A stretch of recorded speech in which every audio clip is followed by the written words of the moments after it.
Hey everybody, Nick here, and today I want to talk maybe a little more philosophically about, better, stronger, harder, faster, deeper, overperformance in the marketing of everyday carry sorts of gear.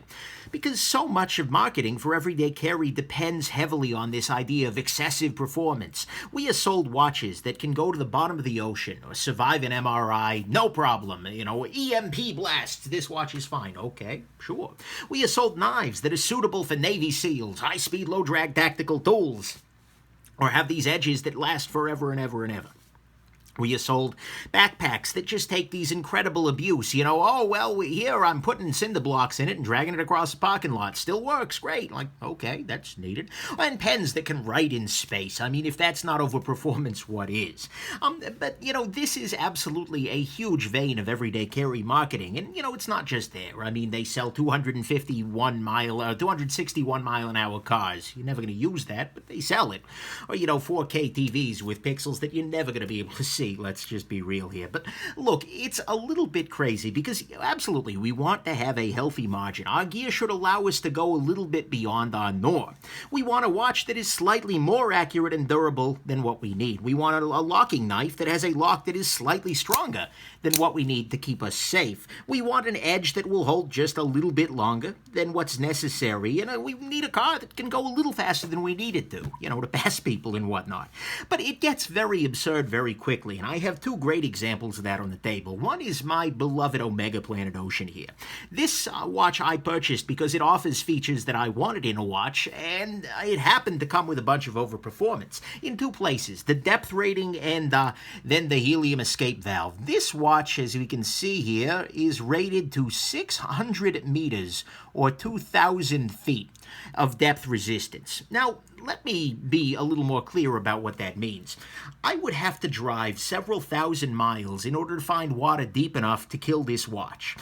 The world record, as a matter of fact, for a scuba dive is about 300 meters. The world record for practical work is about 328 meters. And an experimental saturation dive got down to 534 meters. But basically, no human that has ever lived to tell the tale has needed more than 600 meters of water resistance yet. Here it is. That's what Omega designed this for. And that's patently absurd. Similarly, this guy up here. This is the helium escape valve. When you turn this, it allows the case to vent any built-up helium. This is a feature that is required only by one very small class of divers, that is, saturation divers, who live for days in enclosures allowing deep-sea diving and work without going through decompression. Without this kind of a feature, helium can seep into the watch case because they're very small molecules, atoms. And then when they come back up to the surface pressure, they could pop the crystal out of the watch. This allows those very few people who do that kind of thing to vent that helium from this watch during decompression. But the thing is, no matter what I do with the rest of my life, I will never need this thing. This is entirely unnecessary. It will perform at a level I will never need. That's absurd. This is another example here. This is a Spyderco Native 5, great knife in Maximate steel.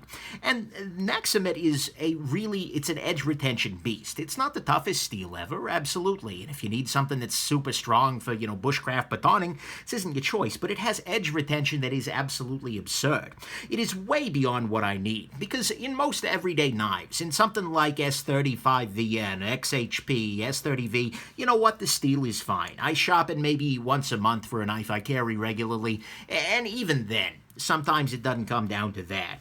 And so that's absolutely fine, but this gives me this margin of steel performance that is way, way beyond what I ever need. The chances that I'm going to be involved in a task that lasts long enough that I will dull this knife and not be able to go home to sharpen up in the meantime are very absurdly, crazily low. So this is overperformance 100%. And this focus on overperformance in the gear world has some serious costs. It costs money, first off, in the absolute sense, because you are paying way more for high performance. This watch, I am sure, there is a big part of that price tag which is involved in this being, over-engineered for depth and whatnot. And frankly, if you didn't pay more money for something that was overperforming, they wouldn't be trying to sell it to you in the first place. It also cost money just in a practical sense. If you have, for instance, a knife that you're very happy with, but then you read about this brand new steel that's, wow, it's more wear resistant, incredible, then it's very easy to kind of talk yourself into replacing something that works with something else that works, but it works at a higher level maybe you don't need. That siren song of, well, yeah, what I've got works fine, but this one keeps an edge longer, or it's more accurate, or it's got a better bracelet, or it's just more beautifully finished, etc. That's a real cost of money. Sometimes you end up trading functionality that you need or that you want for overperformance that you don't. The Planet Ocean's a great example of this. I like this watch a lot, but it would unquestionably be a better watch if it were only 3 or 200 meters resistant, because then it could be thinner, because this watch is a chubby bunny, 100%.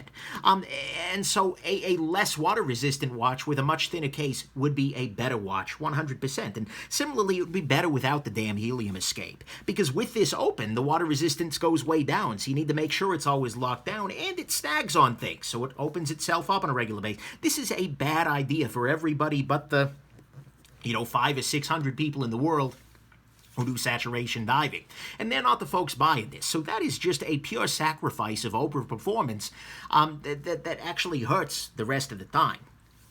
Talk about that in the review, rest assured. And then, like even Maximum over here, this steel is incredible. It is absolutely wear resistant, but it's not super stain resistant. And so you are sacrificing here a little bit of rust proofness you get in something like, S35VN, you're sacrificing that in the name of this crazy wear resistance. And let's face it, I probably need that stain resistance living in a humid area a little bit more than I need the crazy wear resistance in my everyday life. I don't, practically speaking, ever need this kind of, oh my god, performance. But here I am sacrificing for it. But most dangerous of all, I think, is the fact that this overperformance emphasis can kind of foster discontent and unhappiness. Because marketing, by and large, will not abide the concept of good enough. Nobody has ever really sold something by saying, you know what you've got there is absolutely fine for your needs. Good choice, you should be happy with it. Nobody sells watches when you walk into a watch shop by saying, that's a great watch. You should keep that. Don't just walk out of here. You're gone. In fact, one of the very best ways to wedge open a wallet is by convincing its owner that they will not be happy, or in the EDC world, they will not be safe until they have better.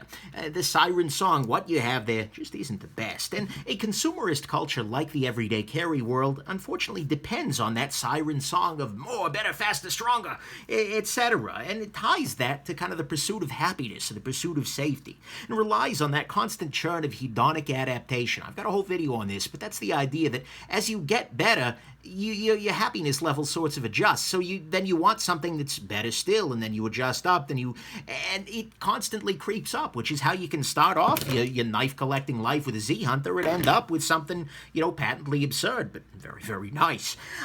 And so there is this constant pressure towards better, both on the marketing side and through our own human irrationalities. And honestly, this is kind of one of the things that bothers me most about my role in this as a gear reviewer, because I am absolutely complicit in this process. I am directly a part of it, and I'm deeply caught up in it myself. I am constantly showing you all better, faster, nicer, stronger, and I'm constantly seeking it out and highlighting it on the channel. And my reviewing style favors perfection in the high end. And let's face it, the search for mechanical perfection, the perfect detent, and the perfect, fall shut action is just another flavor of more and more and more and more and more. And I'm constantly exposing people who may not be looking for a knife at all, and maybe look for a $20 knife, to the virtues of these $200, $300, $400 perfection pieces. And, people who subscribe are constantly bombarded with the latest and greatest coming out of this vast marketing machine. So it always brings me, honestly, a little bit of pain when I hear people in the comments saying things like, wow, I always liked my watch a lot. It met my needs, but this one's way better. I'm going to save up for it. Because sure, it may make them a little bit happier, but at another level, you've just gone from happy with your situation to no longer happy, and that's itself not a beautiful thing. I don't love that feeling. And so I guess the reason I'm making this video is just as sort of a reminder that performance is absolutely great. And particularly when it is a flavor of performance that is necessary or helpful, it is spectacular. If you are breaking down boxes all day long with your knife, then this is a great choice. If you are a scuba diver who is doing saturation diving, then by God do I have a watch for you. And, if pursuing that performance, even when it's a little bit crazy or irrational, is bringing you joy, then that's absolutely wonderful. I personally am enjoying the relentless pursuit of perfection, both in gear and work and in myself for that matter. I mean, I am brutal to myself as a reviewer. But, and being a gear reviewer lets me chase that without it hurting my life, without it ending my personal finance. For me, it's bringing more joy than pain. But that's something that you need to check for yourself, in yourself. Because this pursuit of performance is not always a beautiful thing. Sometimes it's costing you money, whether in costs of the gear itself, of getting something that's, crazy high-end that you may not have needed, or in replacing things that didn't actually need replacement, replacing a perfectly good watch with another perfectly good watch that's just a perfectly better one. Sometimes you're trading in something that you do actually want, like for instance lightweightness or rust resistance, for something that you may not need, like dive ability or, crazy wear resistance.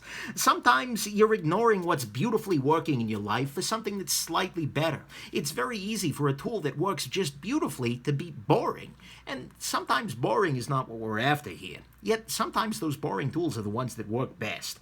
And sometimes your pursuit of performance itself is based on the marketing-infused dream that a more wear-resistant steel or a more durable backpack or a watch that's more water-resistant for your future as a deep scuba diver, well, that'll make you happier or safer or something like that. And that whole thing can wind up causing more discontent and unhappiness in your life than joy. And at that point, it becomes a little bit of a problem. So, look, in short, there is a lot of joy to be found in the pursuit of perfection in your gear.